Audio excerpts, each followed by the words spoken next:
So, hello everybody and welcome. Yes, welcome back here at BSN Network. You get back here, BSN Network. This is the BSN Network podcast here today. It is Thursday, January 13th. Hopefully everybody's having a day so far and a good rest of their day yesterday. It is in fact Thursday, January 13th here today. Coming off of another big night in sports last night. We are now only 2 days away from the start of the NFL playoffs. Wild card weekend is almost upon us. Tomorrow will be my Football Friday podcast. I'll give you my game picks for the upcoming games, give you all you need to know for the wild card games and all the exciting games going on this weekend. Last night you had the Nets getting a much needed win and a blowout win with that and really just a huge win. And I talked about it yesterday. We were able to beat the Bulls 138-112. I talked about it yesterday. We have not been playing well. We've been playing really bad. It's been ugly. It's been frustrating. It's been really a lot of things just accumulated together, and it's kind of it's just been frustrating. It really has been as a fan, watching these games and all that, and seeing the results the way they've been. Last night was a much needed win, and it felt like, in a way, I know Kevin Durant said it wasn't, but if you really think about it, it felt like a little bit of a statement win. Like, it felt like a win that we needed to have, a win we should have had, a win that a lot of people didn't believe that the Nets were going to win, including myself. We were able to go out. We were able to win. We were able to play 4 really good quarters of basketball, something we have not done in a long time now. We've started off slow, then we maybe pick it up. Last night, we started off solid, we ended solid, and we finished really strong. Big third quarter, big fourth quarter, led to the 138 burst, which got the win. We won by 26, and that's a good Bulls team. That's no joke. So now you get an opponent tonight, a Thunder team that's struggling this season, has not done very well. You get an opponent tonight that is really good, or a really struggling team, and you're a team that just comes off of beating the number one seed in the East. KD is going to rest tonight, but you have Harden, you have Kyrie. Opportunity to win 2 games and an opportunity to go out and get another win. Or I'm sorry, not Kyrie. You have just Harden tonight because it's a home game. Apologize. So you have just Harden tonight. Last night's a win. Nice. Now you get a game today against a struggling Thunder team, and you look to take advantage of it because that's what the Nets really need to do. So, good win last night for the Nets. Knicks also got a big win, and they followed it up by a big trade today. I'll get to that in my first topic. I'll talk about that here in a couple minutes. But yeah, good win for the Knicks as well, and RJ Barrett has just been really good this season, or really good these past couple games. I wouldn't so much this season, but really performing these past couple games at a very high level, and has been, just really dominating, and yet again last night has another 30-point game, and just a big win for the Knicks at home at the Garden against a Mavericks team that was the favorites going into it. So Knicks get a much-needed win. RJ Barrett with another big night. Rangers tonight against the Sharks in San Jose. So that you got to hope they wrap up their West Coast trip before heading to Philly tomorrow night or Saturday night for a matchup there. Islanders also are back from their little pause. They play tonight at home against the Devils. So some hockey, some basketball on tonight. Packed night ahead of us. Along with a lot of big news that happened within the day. Now, I want to make this clear. Literally 2 minutes before I was about to do the podcast, the David Coley news came out that he is fired. So I know it's out there. I understand it. Since fantasy football is over, tomorrow we'll probably do my NFL game picks and then David Coley firing. So that's what I'm planning on talking about tomorrow. I'll give you my game picks for the wild card game, and then I'll go into the David Coley firing, and I'll get to that stuff. So I just wanted to make that clear. It's not like I'm just forgetting about it. I will get to it. I will talk about it.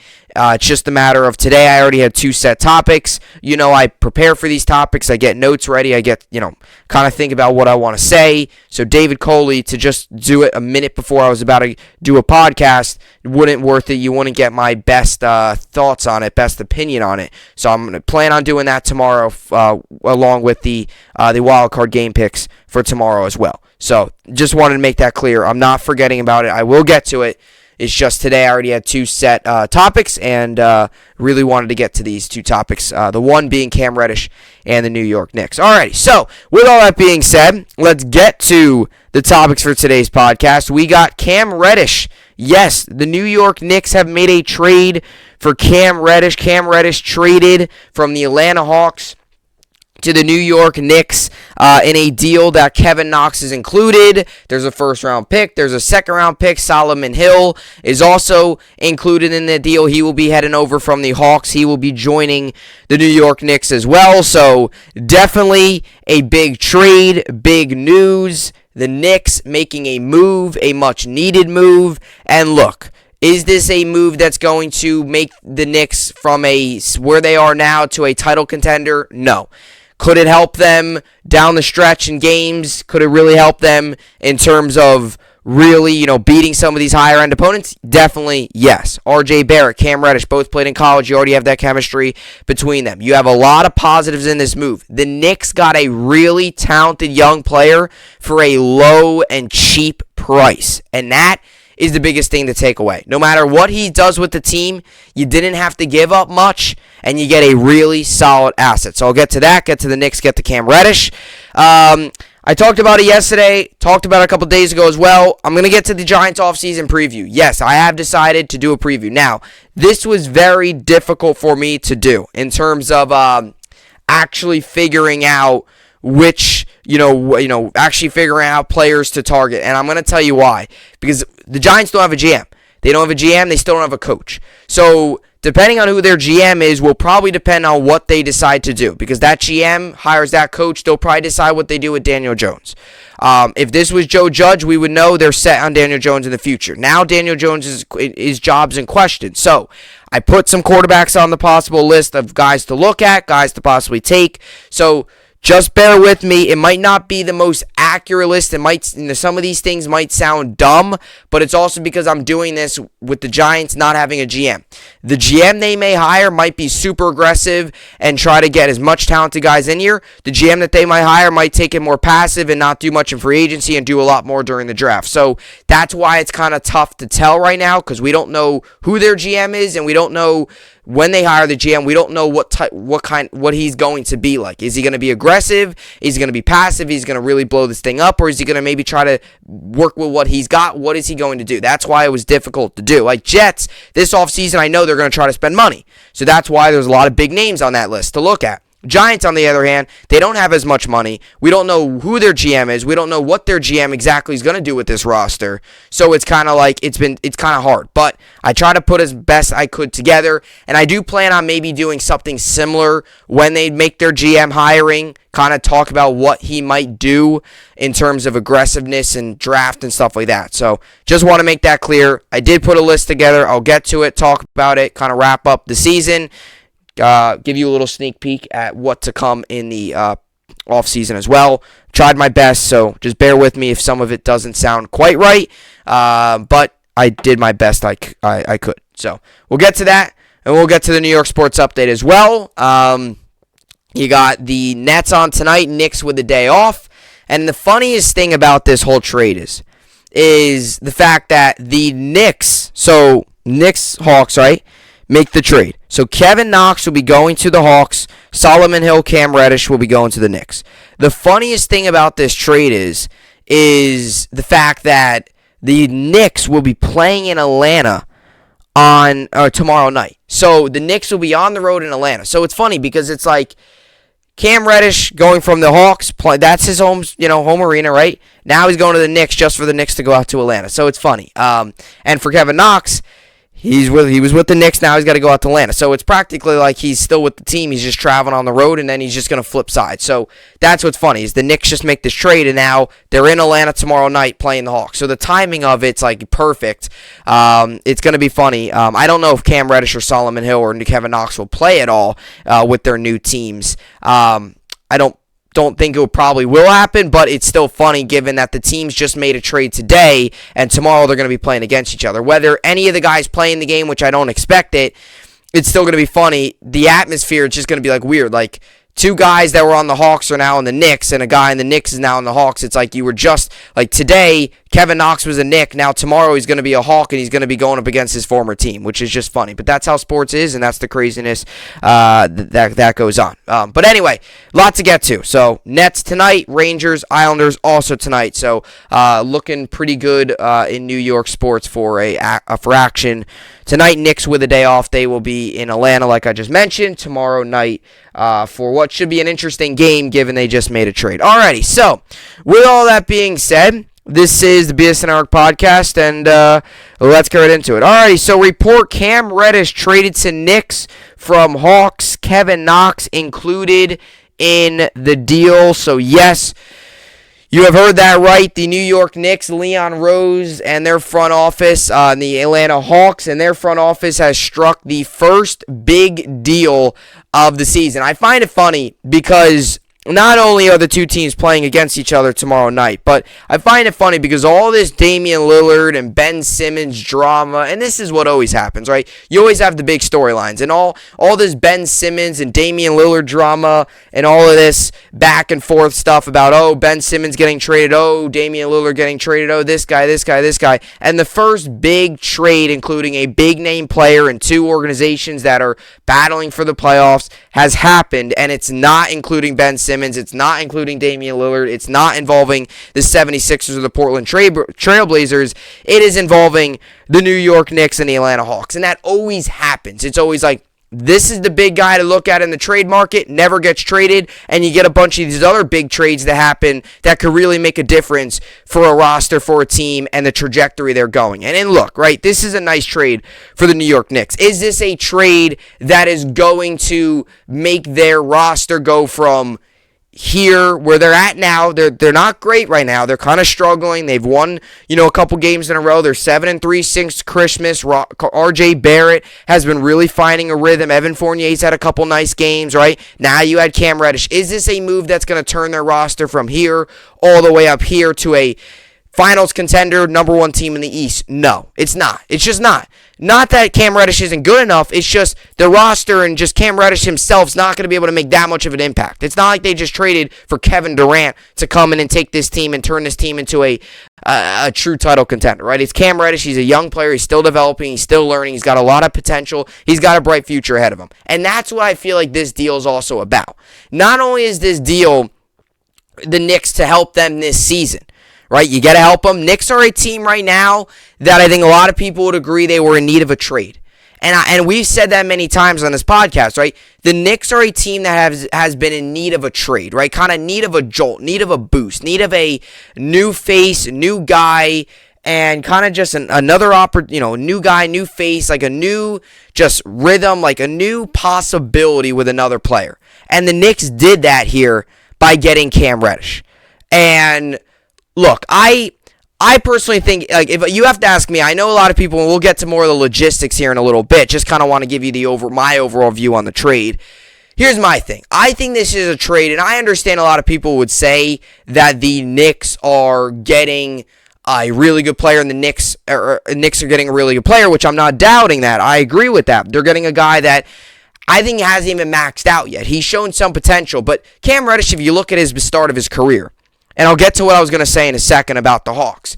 If you look at the way Cam Reddish has started his career, right, it's kind of been off to a little bit of a rocky start.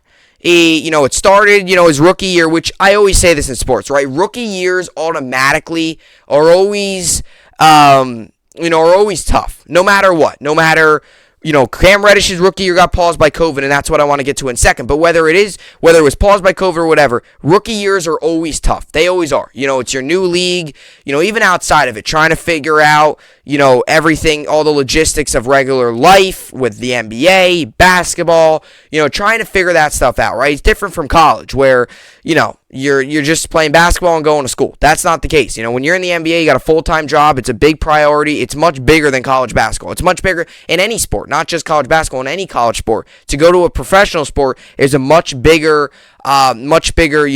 you need to do a lot more things. There's a lot more responsibilities, and to focus on stuff off the court and on the court's always hard. It's also just a different game, right? When you go from college to any sport, NFL, baseball, basketball, or football, right?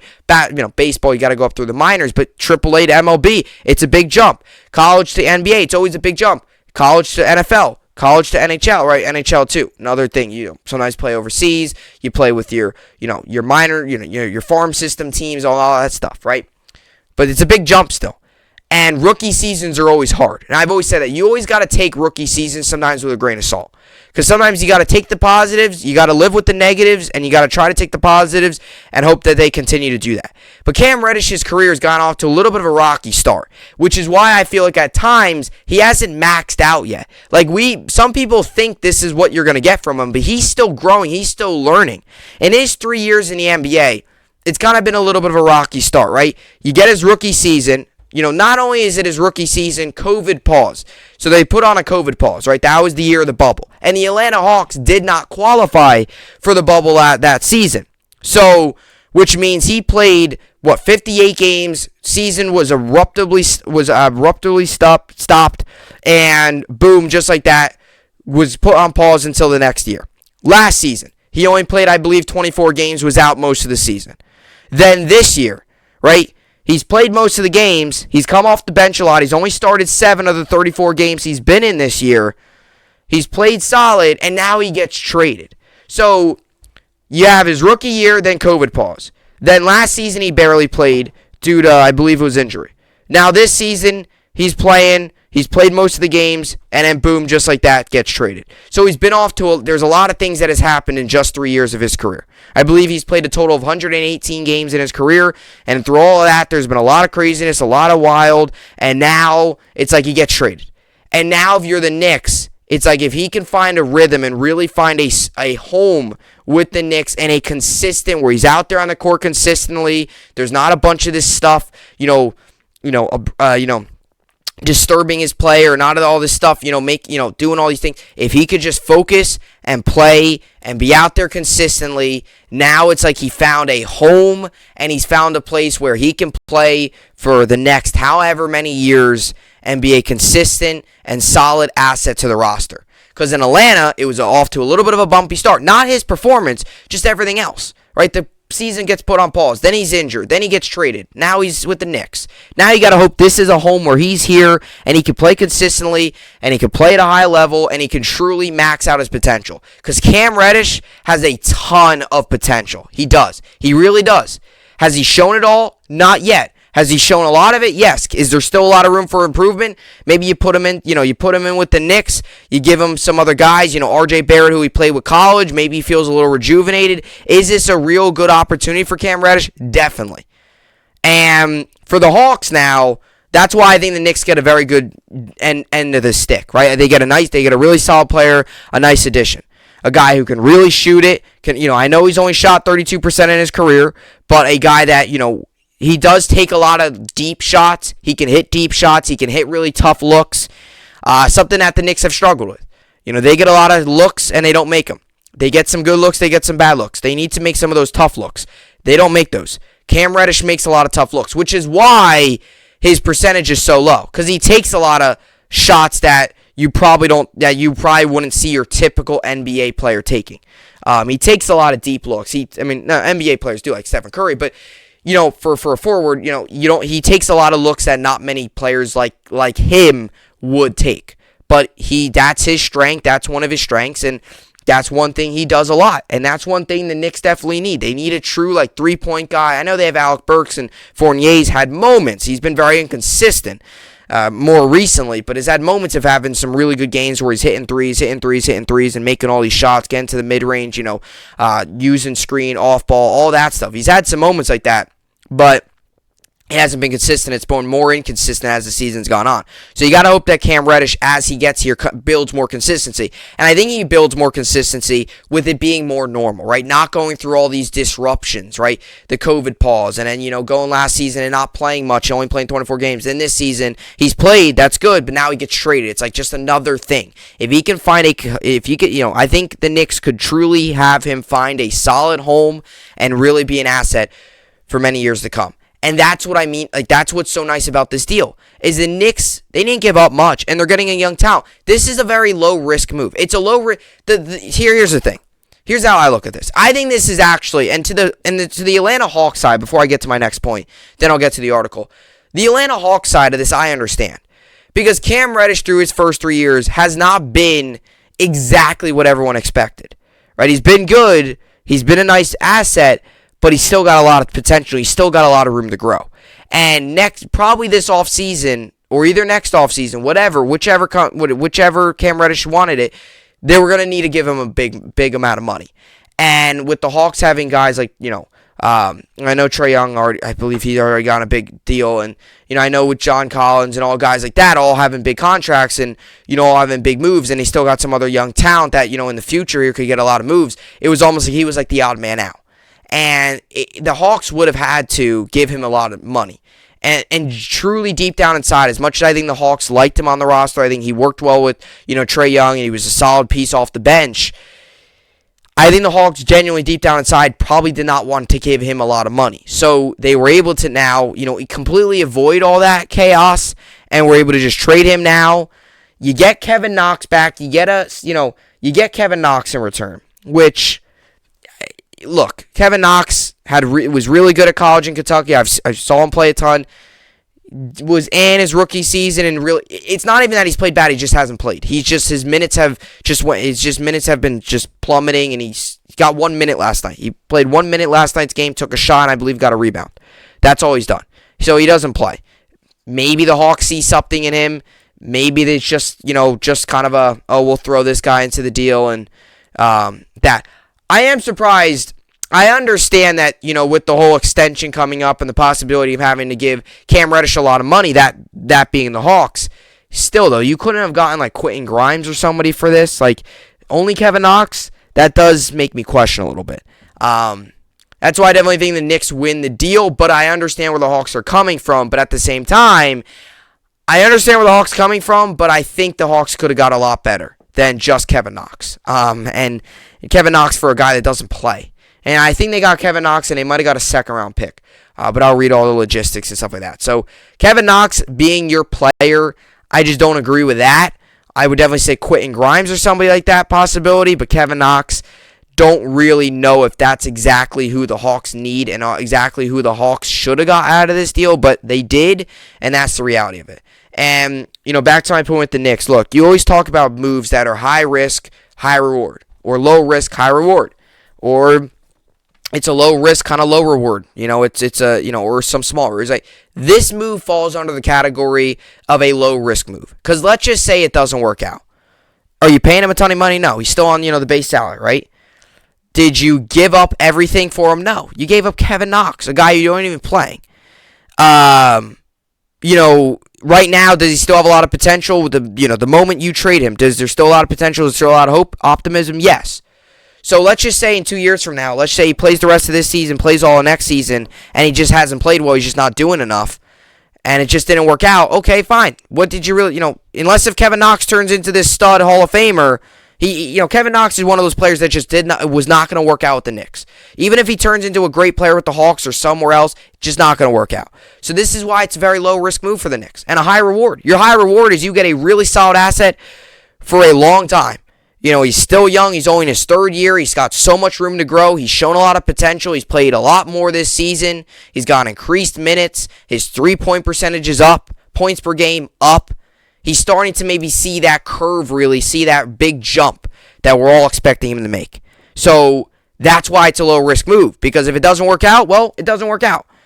You traded for a young player, you didn't give up much. But if it works out, you're talking about a guy that could be a real good asset for a long time. So I think this is a good move for the Knicks. And, at the moment, is this a move that's going to help the Knicks be a title contender? No.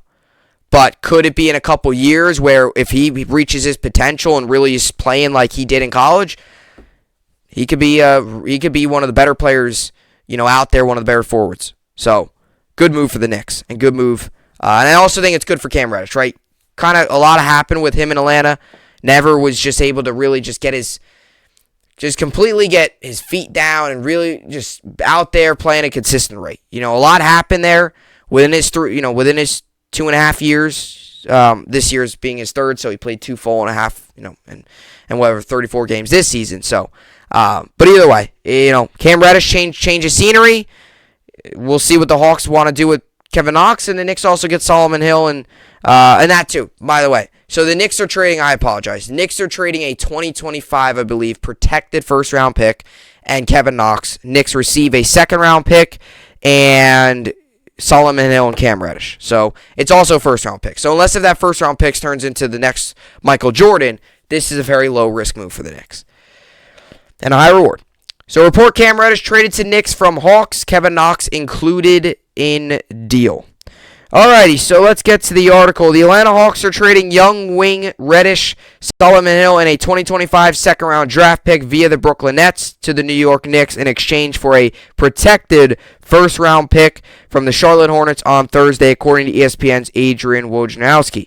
Woj reported the Knicks will also send Kevin Knox, only 22 years old, to Atlanta. So a lot of youth in this trade. Solomon Hill, not young, but Kevin Knox, Cam Reddish, 2 picks. A lot of possible future assets in this deal. The Hawks have been canvassing the league for a mid-first round pick or a young player in a potential Reddish deal, Woj added. The Los Angeles Lakers and the Indiana Pacers were among the teams to make recent inquiries into a possible move. Reddish has been solid for the Hawks this season, averaging 11.9 points per game, round that up to 12, while shooting a career-high 37.9% from 3 in just his third season. He's continued to be a solid depth piece for the team. But Atlanta does not lack depth on the wing, with Bogdan Bogdanovic, DeAndre Hunter, Kevin Huerter, and Timothé Luwawu-Cabarrot, former Net, also available. The trio of Bogdanovic, Hunter, and Huerter have emerged as the team's 3 best option, leaving less minutes for players such as Reddish. So a change in scenery might be the... Sorry about that. I accidentally pressed the thing. So a change in scenery might be the Dukes alum's best route at maximizing his potential. New York is certainly banking on as much. So they'll get more than one season with him to prove his fit with them. As he's under contract through 2022-2023 season, $5.9 million before he becomes a restricted free agent. Reddish was the number 10 overall pick by the Hawks in the 2019 NBA draft, 6 picks after the team nabbed Hunter in Atlanta. He's mostly cast as a nice role player, largely off the bench. Knicks will be hoping to see him take the next step, and bigger minutes and a bigger role, definitely, with the Knicks. He'll be joining a promising young core in New York that includes Julius Randle, R.J. Barrett, and Kemba Walker. And my screen just went black, so I gotta get this back up here. It's the second time. All right. So a Kemba Walker, among others, providing quality. This article's glitching all over the place. Providing quality depth on the wing. Players providing quality depth on the wing. So you do add. Want to make this clear. So Cam Reddish, Solomon Hill now added. Mainly Cam Reddish is the big guy, but you also add, that to Kemba Walker and Julius Randle. And look, the whole Julius Randle thing is kind of confusing. I don't really know what's fully going to happen with him. Whether he's gonna be moved or traded or whatever happens. I mean, he hasn't been playing that well, and the Knicks fans, I think, are kind of frustrated. I think, he's kind of frustrated at the Knicks fans right back at him. But you do add him that. And this article has said many times, like I said, Cam Reddish is a very good player. His role in Atlanta is not what it really could be. His role could be much bigger, and that's what the expectation is with the Knicks. So let's continue this article. Players like Barrett, Reddish, Emmanuel Quickly, Obi Toppin, and Mitchell Robinson give the team a young group to build around. One currently buoyed by a number of solid veterans.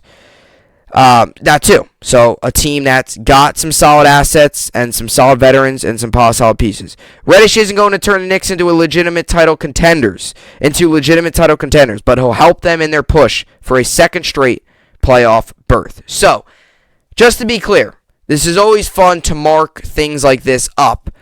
Time of the trade. So at the moment, right now, time of the trade, before Cam Reddish has played one game with the New York Knicks. Trade happened today, Thursday, January 13th. Knicks, if the season would to end today, Knicks would be headed on into the offseason, no playoffs.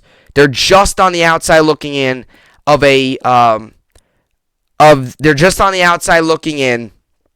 of the Eastern Conference play-in. So Celtics are the 10, Knicks are the 11 seed. So if the season would end today, they would just be out. Now, Knicks are 21-21, 2-game win streak, 7.5 games back. Celtics are also 21. So, this is always fun to look at. At the time of this trade, they are 21-21. Let's just say All-Star break, they are, I don't know, they've won a ton of games and they've lost very minimal. You can look back at this trade and say that was the turning point. Because that sometimes that happens, right? It kind of happened last year for the Yankees. Now, mark my word. Not saying it did exactly, but it did a little bit. Gallo and Rizzo, Gallo struggled, but Rizzo definitely provided a much-needed jolt to the lineup. And after they came, shortly after that, they went on that big 13-game win streak. So in a way, it helped. They didn't win anything. They lost in the wildcard round, as we all know. Wildcard game, as we all know. But still, so it's always fun to look at. Right now, as the Knicks, as we talk about this, Knicks are 21-21. If 2 weeks from now, we're talking about the Knicks winning 9 of their last 10 and Cam Reddish being a big asset of this, you look back on this saying, wow, you look back at this and say, Leon Rose is a genius. And, look, he's made some moves. He definitely has. And this is a move way before the trade deadline. Something that the Knicks have done often. Derrick Rose last season, Cam Reddish this year, making moves much earlier. Instead of waiting to see how things play out, they make decisions there on their own. They do things on their own. They make these moves. They get them done with. They get these guys on the roster, and they really get them going. So Cam Reddish to the New York Knicks. Kevin Knox to the Hawks. And just to be clear here, so I just want to read the trade one more time. So the Hawks are sending Reddish and Solomon Hill and a 2025 second-round pick to the Knicks. And the Knicks are sending to the Hawks Kevin Knox and a 2022 first-round pick. So, protected, by the way. That's a protected first-round pick. So, those are your pieces in the deal. And look, another reason to be optimistic and happy about this deal, if you are a Knicks fan, is R.J. Barrett played with Cam Reddish. So, Cam Reddish still going to have to build chemistry with other guys, but R.J. Barrett already knows what it plays like. That could help too. R.J. Barrett knows his game, knows really his, what he really knows, how he likes to play and all that stuff. And listen, Cam Reddish is no flashy player by any means. He does enough. He's solid on the defensive end, can get some rebounds, shoot threes, and he can make them. That's what Reddish does, and that's what the Knicks need. And that's what they're getting here. And they're getting a guy too that hasn't even maxed out his potential, has a lot more growth and a lot more possibility to really become a high-end player. So, Cam Reddish traded to the New York Knicks. Alrighty. So, coming up next, by the way, I was going to talk about R.J. Barrett's success today, and then the Cam Reddish came through, and I'm like, alright, still talking about the Knicks anyway, but I'll get to Cam Reddish instead. Anyway, another thing, too, just to wrap this up, I wanted to say this as well. Yesterday I heard the rumors about it, and I was going to talk about it one of these days, but I was going to take my time because it was one of those rumors that I was like, oh, it's just another storyline. Just another thing passing through the news. And until the trade happened, I'm like, wow, that was true. And of course, it was the small news. It was the news. Of course, when you get the big storylines, like, oh, Ben Simmons rumors and all this, could you get traded to? Never happens. You get this small news, this small reporter reports this, and boom, just like that happening. Just goes to show you that's how it can be in sports sometimes. When you least expect it, it happens. And I don't think many people saw Cam Reddish to the Knicks and looked at it happen. Now, it was a rumor, but did they see it happening a day later today? I don't think many did. And look, it happened, and Cam Reddish is a New York Knick. Alrighty, coming up next, I did my Jets offseason preview on Tuesday. Joe Judge got fired yesterday, Joe Judge got fired later that day. I talked about it yesterday. The New York Giants, Dave Gettleman, also retired. Now the Giants are looking for their GM, looking for their head coach. Their GM will be hired by Mara. Head GM will then hire the coach and let that coach hire his guys, his staff, and collaboratively we'll try to work together to get the Giants back on track. I'm going to try my best. I did it. It was hard. It was difficult. Make no mistake. But I'm going to try my best. I'm going to do my Giants offseason preview. I did it with the Jets on Tuesday. I'm going to do the Giants today. It is pre-GM hiring and pre-head coach. But I still figured to give you my opinion. Not the GM. The GM will make his decisions. But my opinion as to what they can do. Also, my predictions as some things they could do. So I'll get to that. Targets through the free agency, draft, impending free agents. It's the same layout as the Jets, except it's the Giants, and it's a little bit different players and a few different names on the list. I'll get to that, get to the Giants, coming up next. All right, so welcome me back here up at the podcast. So as we know, I did on Tuesday, day after I did a recap of all the games, I did my Jets season recap. As you can see today, I got my Jets sweatshirt on. Really nice sweatshirt, by the way. I really like this sweatshirt. So I got my sweatshirt on today. It's funny, I'm talking about the Giants, but I'm wearing my Jets sweatshirt. So either way, got to do this. So I usually try to do these. I usually try my best to do these with teams. Like I said, I kind of sound like I'm repeating myself, but on baseball, I try to do it. Basketball, I try to do it. I do it a little bit of a different layout. Baseball, with the Yankees, I usually do what happened during their season, positives, negatives, and then some things to take away. For football, though, since both teams went 4-13, and it's kind of like, and the Jets, we kind of expected a little bit of a rough season of progress. We kind of saw what we saw. And in the Giants, on the other hand, it was a terrible year. It's like not many positives, not many things you could really look out on and say, wow, that was really nice to see. That was great to see. Other than Joe Judge getting fired, I'm sure a lot of Giants fans that brought joy to a lot of Giants fans. I'm sure. I know when Gaze got fired, that's the one thing. Like whenever a coach gets fired, like even if you know it's gonna happen, it's great. It still feels great. Like Gaze, even though we all knew it was gonna happen, it still was great to see him get fired. And I get it. Person losing their job, but still, it was still great to see that. On the Giants side of things, it was like you didn't think. I don't think many people expect him to get fired, especially after it not happening on Monday. When it happened on Tuesday, it was like Giants fans must have been full of joy. So, look, I tried my best. You might laugh at me. You might think this is a dumb list. You might think this list is outrageous, stupid, crazy, inaccurate, not going to happen. And there's a chance that this list nothing might happen that's on this list, and there's a chance the Jets list I made. This is all just prediction. This is all just me brainstorming possibilities of things could happen. This is not, like I said, not what I think the Giants ultimately will and have to do. I don't think the Giants are going to get every player in this list and re-sign every other free agent. They have $2.8 million in cap space. They can't. Just mathematically, they can't do it. But in a way, do I think some of these moves possibly could happen? And these are players for the Giants just to look at and kind of give you an idea. It was tough for me because there is no GM. We don't know what his style is going to be. Is he going to build a lot through the draft? Is he going to be aggressive and spend money? What is he going to do? We don't know because there is no GM. So when they hire the GM, I might kind of do a shorter list and kind of talk about what he might do. But for the time being, this is what I get. So I guess, in a way, this is what I would do as a GM. Some options. So let me get to it because we're already almost 40 minutes in. This takes some time. So projected cap space for the New York Giants is $2.8 million. That's not much. That's not much at all.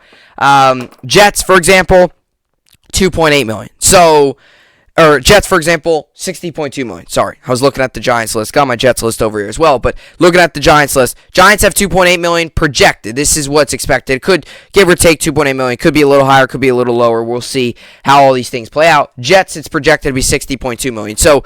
So much more money for the Jets, a lot less money for the Giants, which is why it was also harder to do because I kind of had to look at guys that would be within the Giants' price range. Giants aren't going to go out and sign Davante Adams and be all, sign all these guys because they don't have enough money. But could they go out and sign some of these smaller name players? Possibility, yes. And could they be impact guys? Definitely possibility. All right, so let's get to team needs.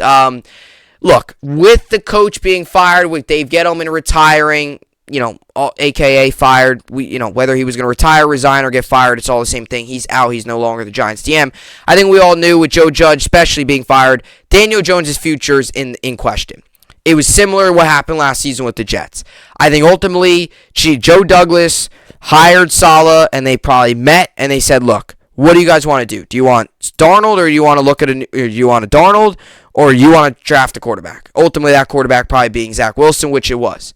And the Jets, Mike LaFleur, Robert Saleh, ultimately made the decision, trade Darnold, and bring in Zach Wilson, right? That's probably what's going to be the first big discussion, because it's Daniel Jones going into his fourth year. He has not done what they expected in his first three. He's done what I expected. I disagree with the pick. I didn't think he was anything special. I don't think he should have been the 6th overall pick, but it is what it is. He is. So that's what happened, right? He's been 3 years in. He has not played to his ability. He's not played to what the Giants expected and hoped. So this is another season where next year you're going to have to look at that 5th-year option. Let's just say he has a decent year this year. It puts you in a difficult position for next season. So automatically, just like last season with the Jets and Darnold, it's going to be the same thing here, where GM is going to hire the coach, and ultimately the coach is going to make that decision on what he wants to do with the quarterback. So that's a question, but definitely a need. I still think it's a need no matter what, because I still don't think Daniel Jones is the guy. So you have quarterback, you have tight end, you have offensive line, linebacker, wide receiver, and edge as well. Tight end's a big need. Evan Ingram's an impending free agent. I don't think they'll re-sign him, even if he wasn't an impending free agent. Still a need. Kyle Rudolph, as much as he's a veteran, has a lot of experience and has had some positive seasons in his career, he's not the same player he once was. He cannot produce at a level of consistency like he is. He's a guy to come in every once in a while, get some snaps, get some red zone, make some tough catches. He's not a guy that's going to play most of the snaps and be able to go out there, especially this stage in his career. So you got to look at that as definitely tight ends a need. Offensive line, I feel like it's always a need for not only the Giants, but for the Jets. New York football always needs offensive line. Linebackers a need, especially depending on what happens with Lorenzo Carter being an edge linebacker type player. In free agency, you got to look at a linebacker. And I think wide receivers is a huge need. Kenny Golladay, Kadarius Toney did nothing last year. The possibility of losing a tight end, you could use a tight end linebacker, and another edge would be nice. I think for the Giants as well, get another edge rusher. Defense definitely was not the same this season. You got to hope that if they can get another edge, get some more pressure, that you can definitely, that defense can get back to what it was like last season. All right, so that's the needs. Now, I'm going to start with the draft. I did this with the Jets, right? Started with the draft, then I went to free agency, or I'm going to start with the free agency, rather, then go to the draft. I'm sorry. I'm all over the place. So free agency first, then the draft, because that's the order it goes in. So, possible targets through free agency and via trade. Now, hear me out. Not all these are, I'm saying, going to happen. Not all these are extremely accurate. But, could it happen? Could it be a possibility? Yes. It's tough to say right now because we don't know who the GM is, and when they hire the GM, we got to see what he's going to be like. Is he going to be aggressive? Is he going to be more draft? What is he going to be like? We still got to figure that out. All right, so possible targets through free agency. O.J. Howard, tight end, Buccaneers, free agent. Eric Ebron, tight end, Steelers, free agent. Now, here it comes now. Zach Ertz, tight end, Cardinals, free agent. My other guy, which was a complete kind of just, let me throw one more player on the list, was Mike Williams, wide receiver, Chargers. Here's what I want to make clear first, okay? I don't think the Giants are going to look at Mike Williams. I don't even think that's on their radar screen, but it's just a player to keep in mind. Chris Godwin, too much. Davante Adams, too much. You look at other guys like possibility of trading for Ridley, too much. It's just not enough. Giants need to look at another receiver that doesn't have that big of a contract, and Mike Williams would be that guy. Do I think it's going to happen? No. Do I think the Giants would even look? No. Do I think the Giants are going to throw an offer out there? No. Do I think Mike Williams and Giants are going to come up in the same news report at all this offseason? Probably not. But it's just a guy to keep in mind if you're a Giant fan and a guy to look out for. Because you're not going to be able to touch all these big-name receivers with only $2.8 million in cap space. And I understand, you're going to get a lot more cap space when guys like Nate Solder and stuff like that leave and get out. And, you're still going to have to take in the dead cap and all that stuff. But it's much better than having to pay these guys the amount of money they are to underperform and not play well. So Mike Williams is on there. Now, I highlighted Mike Williams, and I also highlighted my 3 quarterbacks that are on the list. Because the quarterbacks are tough. Definitely quarterbacks are tough because you don't really know, like I said, GM, I'm going to repeat myself a lot, but the GM, we don't know what he's going to be like. If they do decide to move on from Jones, are they going to draft a quarterback, or are they going to go out and sign a stopgap guy? Are they going to go out and sign a guy like a Jimmy Garoppolo, or are they going to make a really big trade, Jimmy Garoppolo, or a really big trade for Russell Wilson? What are they going to do? That's why it was harder to do this. Now, my 3 quarterbacks I have highlighted on the list. I also have Mike Williams highlighted on this. The people I have highlighted on here are guys that are kind of outside chances, very outside chances. It might sound stupid that I'm even putting Giants and this player in the same sentence. But Nick Foles, quarterback, Bears. Jimmy Garoppolo, Russell Wilson are my 3 quarterback options for the Giants. Nick Foles would be a stopgap. Jimmy Garoppolo also would probably be that. Russell Wilson, you'd be looking at a big-time trade to get another guy. Jimmy Garoppolo, I think you could trade for. I don't think you're going to give up much because I think they are kind of set on moving on to Trey Lance. Unless if, maybe they make a run in the Super Bowl, I still think he's going to move on.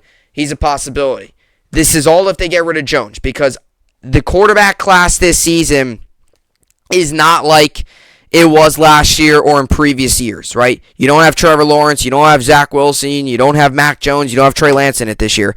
Your best quarterback, you have a couple guys. You have Malik Willis from Liberty. You got Matt Corral from Ole Miss, and you got Kenny Pickett from Pittsburgh. Possibility the earliest the quarterbacks drafted is Kenny Pickett, probably I think the Washington has the 11th overall pick, or is it 12th? Something like that. Maybe Malik Willis goes earlier. Maybe the Panthers look at a quarterback. Possibility. There's a good chance, though, there's not a quarterback drafted in the top 10. So unless if the Giants use their fifth overall pick, because they have the 5th pick and the 7th pick, unless if they use their 5th overall pick for a quarterback or for an offensive lineman and then trade back the 7th pick, maybe get more picks, trade back to maybe the teens or the 20s, and maybe wait till another quarterback's there, possibility. I don't think they draft a quarterback. I could even make the argument that Daniel Jones probably is there next season. But just guys to keep in mind if, in fact, they do decide to move on from Daniel Jones and they do decide to maybe wait next year, which will be a much better quarterback class. You got to hope that guys like Bryce Young and players like that are in that class. Nick Foles, Jimmy Garoppolo, Russell Wilson, just players to keep in mind for. Now, you would have to trade for Garoppolo and Wilson. Foles could be a free agent. Probably can get him for cheap. Guy to come in 1 year, keep your team competitive. Look, the Jets and Giants are in similar, like the Jets last season were in this situation. You were questioning what they were going to do at quarterback. They decided to move on from Darnold and draft Zach Wilson. Now, stopgap was never really in the equation, signing a veteran. I think we all knew it was either Darnold or a rookie. For most of the season, we thought it was Trevor. Then they beat the Rams and Browns, and they lost the opportunity and got Wilson. So, going into the offseason, it was either Sam Darnold or Zach Wilson. No doubt about that. Now, with the Giants, it's either Daniel Jones, veteran quarterback to keep you competitive. Do you go all out for Wilson, or do you draft a quarterback? There's so many questions at quarterback for the Giants, just guys to keep out for. Now, possible targets through the draft. Like I said, I don't think they get a quarterback. I would probably say right now, probably Daniel Jones is the guy. But it's still a question and still something that will be answered relatively eventually, right? Depending on how the offseason goes. Now, possible targets through the draft. Tyler Linderbaum, offensive lineman from Iowa. I also had this guy on my Jets possible targets. Kyle Hamilton, safety from Notre Dame. Had this guy on my Jets board as well. Nakobe Dean, linebacker, Georgia. Also had him on my board for the Jets as well. Some similar possibilities. Jets could use an edge linebacker type guy like a Nakobe Dean. Giants could as well. Now, here's somewhere some different guys come into the equation. Ikem Ekwonu, offensive lineman from North Carolina State. could be an option as just another guy to keep on beefing up that offensive line. There's a chance if the Giants decide to go 2 offensive linemen, you could go number 5 could be like Linderbaum, and number 7 could be Ikonye, or you could look at Linderbaum. You would draft Evan Neal. I don't think falls that far, but another option at offensive line. Another option is Evan Neal, offensive line, Alabama. Now, from what I'm hearing a lot, you look at a lot of early mock drafts, I ultimately think the Jets probably take Evan Neal with the 4th overall pick at the moment. Like, if there was a guy that I've seen, looking at all the early mock drafts, is there was a guy that I've seen the most go to the Jets, it's Evan Neal going number 4. If there's a guy that I've seen, put in the Evan Neal and Jets in the same sentence, I've seen the most. Evan Neal and going to the Jets, I've seen the most within early mock drafts. I think that's probably the Jets' best bet. Especially with all the injuries going on. Evan Neal not only is a very good offensive lineman, he could be used as a utility. He's played many different offensive line positions already. He's done a lot. He's done really well. So for a guy that can adjust to different situations, which is good, because the Jets have been a team that's hurt a lot on the offensive line, and they need to go to all these backups. Definitely would help if Evan Neal, let's say you have an injury and Evan Neal could step in at that spot, and then you bring in another guy. But Evan Neal, offensive lineman, Alabama, just to look out for if the Jets pass up on him. And like I said, free agency's first. If the Jets go out and sign a really good offensive line might not even need to be a need in the draft. And maybe the Jets plan to do that so they can make the draft more focused on skill positions. Possibility. We'll see. But Evan Neal, you got to keep an eye out for. David Ojabo, Michigan, edge, would be a great force to come off the edge in a pass rusher. Giants, something they lacked this season.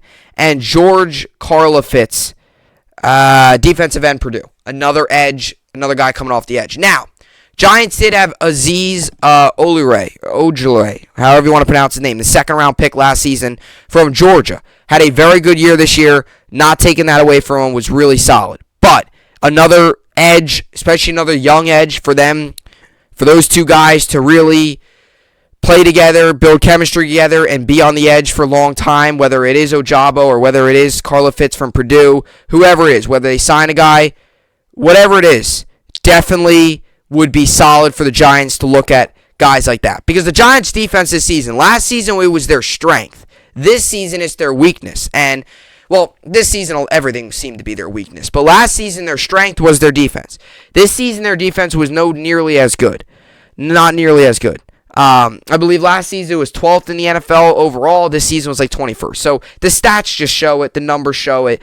The individually players, it just shows that they just were not as good as this year. But the Giants as a whole were not good. Their offense got worse and their defense got worse. Everything got worse. Their coaching got worse too.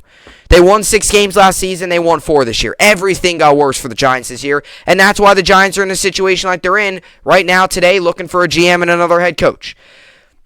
But just those are your guys to look out for. Tyler Linderbaum, Kyle Hamilton, No Kobe Dean, Ikem Ukonye, Evan Neal, David Ojabo,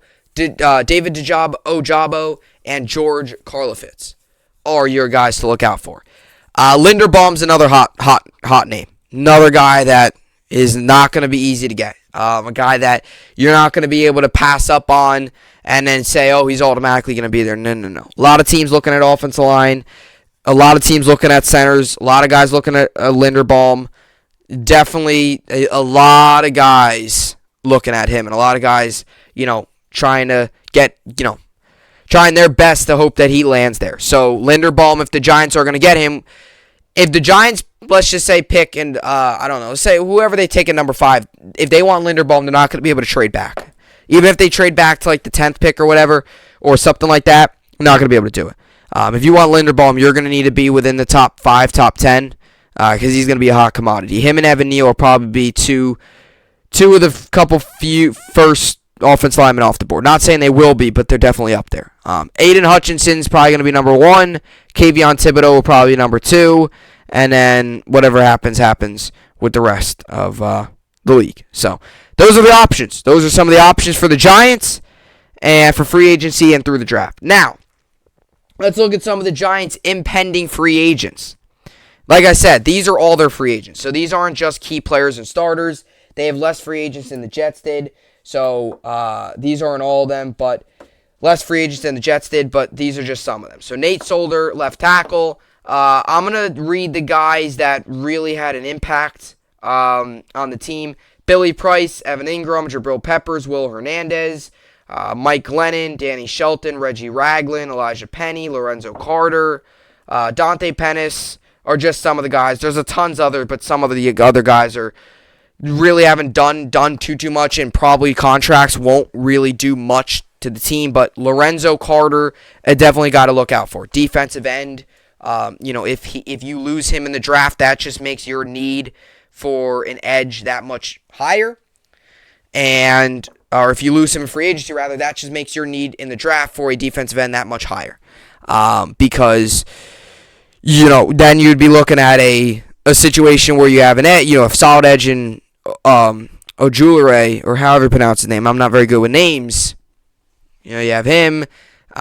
You would be kind of slim on the other side. So that's something to look out for.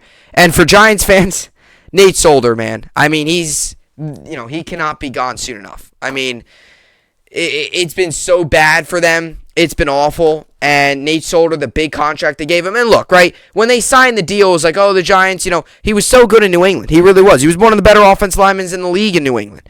And it was like, when they signed the deal, it was like, oh, this and that, this is great, this is awesome, this is excellent, everything, you need here, and all that good stuff. And it didn't work out. And it's just one of those things that did not work out. Like when the Giants made the move, it looked like a really good move, and the Giants looked like they were finally addressing their offense line. But it just hasn't worked out.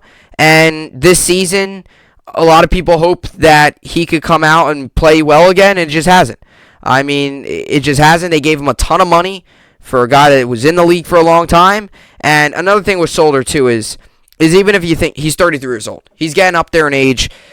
By next season, he'll be 30. By week 1 of next season, he'll be, pretty deep into 34. His birthday's April 12th. So, he's going to turn 34 before training camp. He'll be 34 when the season starts. If the Giants even think about it, it's not right. It's not right to even, it's just not. It's not even right to re-sign him, because a guy who's been so bad and been terrible, if the Giants even say, oh, let's bring him back for another year at this point of his career, drafted in 2011, 17th overall pick, it's just not. So Solder's gone. So Giants fans, that being said, Solder's gone. You don't got to watch his side being blown up anymore. So Solder is going to be a big contract that's going to be off. That will be huge. That's a big time contract that they will be letting go. Billy Price, guard. I believe they traded for him. Another guy too. Evan Ingram, another dude.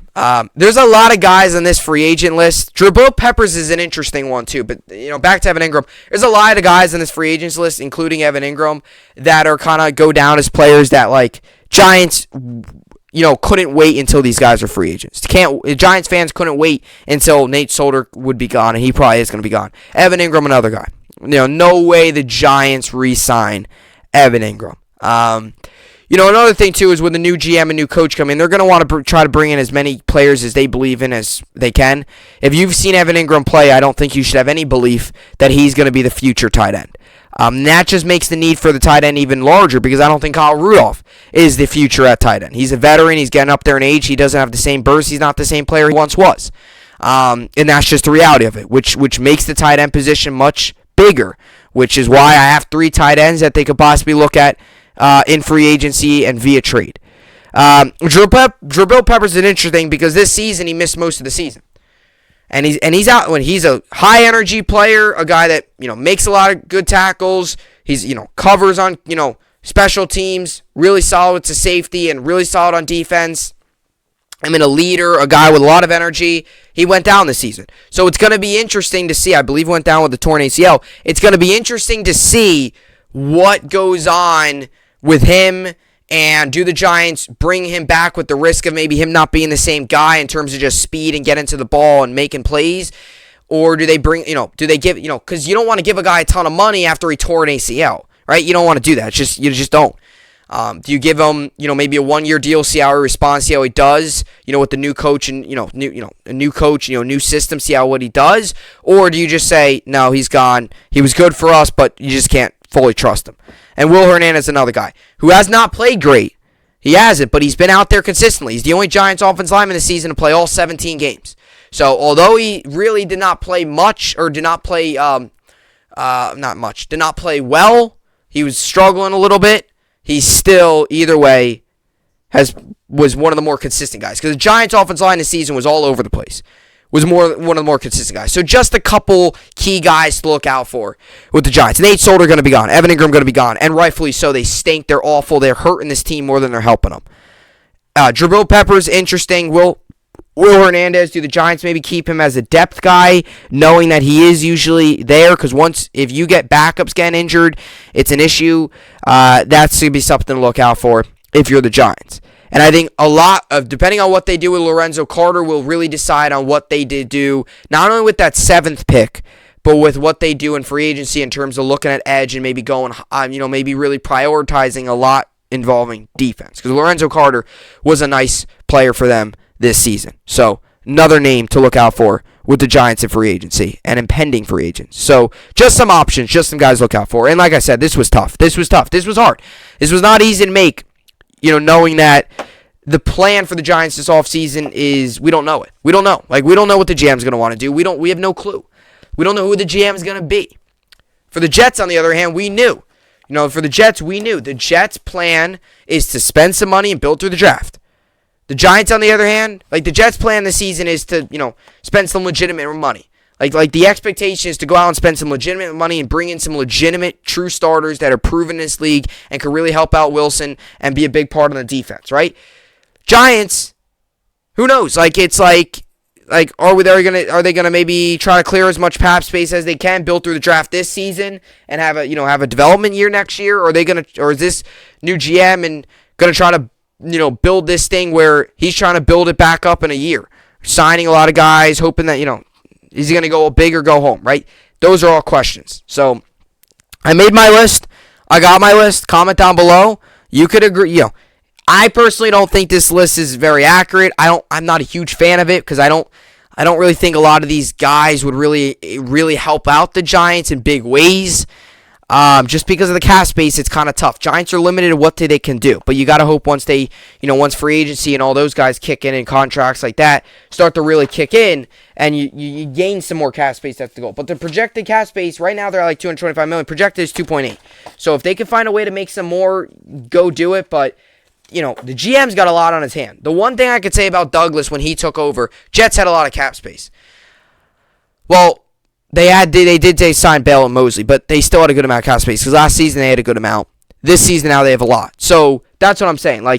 Giants, this GM's going to be taken over with not much cap space, not much room to maneuver. So that's why you don't see as many big-time players on there. The Giants are going to be able to go out and sign Devontae Adams. Would that be great? Yeah. But are they going to be able to do it? No. They just, logistically, they can't. So Giants are limited this offseason. They definitely are. But it all starts with the GM, then the coach. And the big question is Daniel Jones, because depending on what they do with Daniel Jones, I think will depend on what they not only do with that depending on what they do with Daniel Jones will depend on what they do with the offense, and the defense too is definitely a couple questions there as well. All right, so that's what I got for the Giants offseason preview, the best I could offseason preview, I guess I should say, or my attempt at an offseason preview. Jets was much easier, Giants definitely difficult.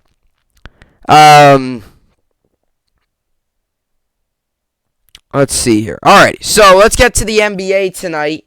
We got 5 games on tonight. Bucks Warriors, I'll give Bucks to win. Pelicans Clippers, I'll give Pelicans to win. Grizzlies Timberwolves, I'll give Grizzlies to win. And Nuggets Trailblazers, I'll give Nuggets to win. Nets also played tonight against the Thunder. Nets come into this game 26-14. Thunder come into this game 13-27. Nets are 5.5-point favorites. The over/under is 217. This game comes on tonight, 8:30 p.m. Eastern on Bally Sports Oklahoma. You could also find it on Yes Network. It is back at Barclays, and 97. Wow, that's a lot. That might be the most I have seen. In terms of percentage of people, 97% of people think the Nets win this game. So I will gladly join those 97% of people and say the Nets win. And I hope that their momentum that they got last night can carry into tonight's game. As for the NHL, We got Warriors, Blue Jackets. I'll give not Warriors, Blue Jackets. Hurricanes, Blue Jackets. I'll give Hurricanes the win. Lightning, Canucks. Give Lightning the win. Bruins, Flyers. I'll give Bruins the win. Islanders, Devils. Islanders return tonight. I'll give Islanders the win. Jets, Red Wings. I'll give Jets the win. Blues, Kraken. I'll give Blues the win. Predators, Sabres, I'll give Predators the win. Blackhawks, Canadiens, I'll give Blackhawks the win. Flames, Senators, I'll give Flames the win. And Penguins, Kings, I'll give Penguins the win. Rangers also play tonight. Rangers come into this game 23-10-4. Sharks come into this game 20-16-1. Over-under set at 5.5. This game is on tonight, 10:30 p.m. Eastern on you can find this game on MSG. 77% of people think the Rangers win this game. I think I'll agree. Igor Shesterkin coming out of protocol. We'll see if he starts tonight. Game of the Rangers. As for college basketball, also got a couple games on tonight. Seton Hall, DePaul, I'll give Seton Hall the win. Wisconsin, Ohio State, I'll give Wisconsin the win. Texas Tech, Oklahoma State, I'll give Texas Tech the win. UCLA, Oregon, give UCLA the win. Gonzaga, BYU, give Gonzaga the win. Arizona, Colorado, give Arizona the win. And USC, coming off of their first loss against Oregon State, who's had a very rough year this season, give me USC. So that's what I got for college basketball. By the way, it's not really early odds, but odds for tomorrow's games, or not tomorrow's games, for the weekend's games, Saturday, Sunday, and Monday. Tomorrow's game picks, I should say. Bengals are 5-point favorites. Bills are 4-point favorites. Then the Sunday games, Buccaneers are 8.5-point favorites. Cowboys are 3. Chiefs are 12.5-point favorites. And then Monday, Rams are 3.5-point favorites. Did you see what Ben Roethlisberger said yesterday? He said that, I could pull up the quote. Now that we're on that topic, I could pull up the quote. He said, as a group, you understand that we probably aren't supposed to be here, meaning the playoffs. We're probably not a very good football team. Out of 14 teams I think are in, we're probably number 14. We don't have a chance, so let's just go in and have fun.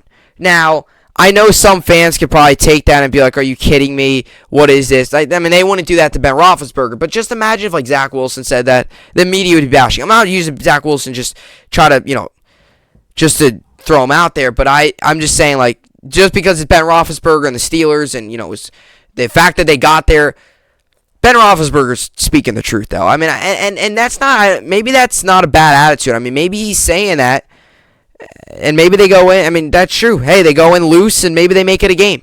I mean, I don't think they'll win. If they were home, I still wouldn't think they would win. But, look, if you're a fan or if you're an NFL fan and you say, oh, look, he's giving up on the game. No. Give me a break. Look, he understands. He's at this point in his career where he gets it. He's probably playing his final game. He's going to go out there, play loose, have fun. You win, you lose. Hey, he'll be in retirement and he'll be doing something else one day. So, but yeah. So, I mean, it's nothing crazy. I wouldn't take it as oh, what is Ben Roethlisberger doing? What he said is true. I mean, they don't have a chance. They're on the road in Arrowhead against a really good Chiefs team. They don't have a chance. And we saw that a couple weeks ago, when they played them. I believe they lost, 33-7? What was it? It was 36-10. So I was close. But, yeah. They probably don't have a chance. But, by the way, that Bills-Patriots game is going to be freezing. It's supposed to be 9 degrees. 9 degrees. I mean, oh my God, that game's going to be cold. And the one thing is you can't say both. You can say both teams are ready for it, which makes it that much more intriguing because it's not like, I'm just using an example. Jaguars obviously stink, but it's not like the Jaguars are coming in town from Florida, from Jacksonville where it's 70s there now, right? New England's used to the weather too. They get cold weather up there as well. Bills 9 degrees, so two cold weather teams battling it out. Crazy weather. You had the wind early on. Now you get 9 degrees. Bills, Patriots in some wild weather. That's going to be a fun game. All right, so let's get to fantasy basketball. I'm currently winning 562 to 339. Today I've got going John Morant, Shai Gilgeous-Alexander, Brandon Ingram, Nikola Jokic, and Desmond Bane. And some injury updates, or no injury updates rather. No injury updates. Say Gilgeous-Alexander, or Rashawn Holmes, actually, injury update. Holmes conditioning, participated in practice Thursday, but remains day-to-day. James Ham of ESPN 1320, Sacramento, reports. So that's the update. Those are the guys that I got going tonight in fantasy basketball. I'm 11-1, looking to get my 12th win. And, yeah, that's what's to look forward to tonight. So you got the Nets on tonight. Knicks with a day off. They'll be in Atlanta tomorrow night, fresh off the trade against the Hawks. Nets tonight back at Barclays against the OKC Thunder, fresh off of a 26-point win on the road in Chicago against the number 1 seed Eastern Conference Chicago Bulls. So you got that tonight. Nets OKC. You got Rangers San Jose wrapping up their West Coast trip tonight. You got Islanders Devils. Islanders returning to play after their Canada pause, which they were supposed to have a Canada trip. Obviously, that's all postponed due to the protocols and all that stuff. So they will be back in action tonight against the Devils. And, yeah, that's what's at stake tonight. And then tomorrow, we will be heading into a big weekend full of football. 2 games on Saturday, 3 on Sunday. And then the Rams-Cardinals wrapping it up on Monday night. So that will do it today. Tomorrow will be NFL game picks, and I'm pretty sure I probably will talk about Coley, unless if anything else happens. I had one other topic in mind, but I'll probably, either talk about that next week or it's not a topic I need to talk about. Like, it's not like a breaking news. It was going to be RJ Barrett, but if he continues to play well, I could talk about that at any time. So, David Coley, probably we'll get to that tomorrow. And then we'll get to the game picks as well for a wild card. So, that's pretty good, and looking forward to that. All right, so that will do it for the podcast here today. As always, hopefully you all enjoyed it. I will see you all back here tomorrow. Hope you enjoyed it, and thanks for watching.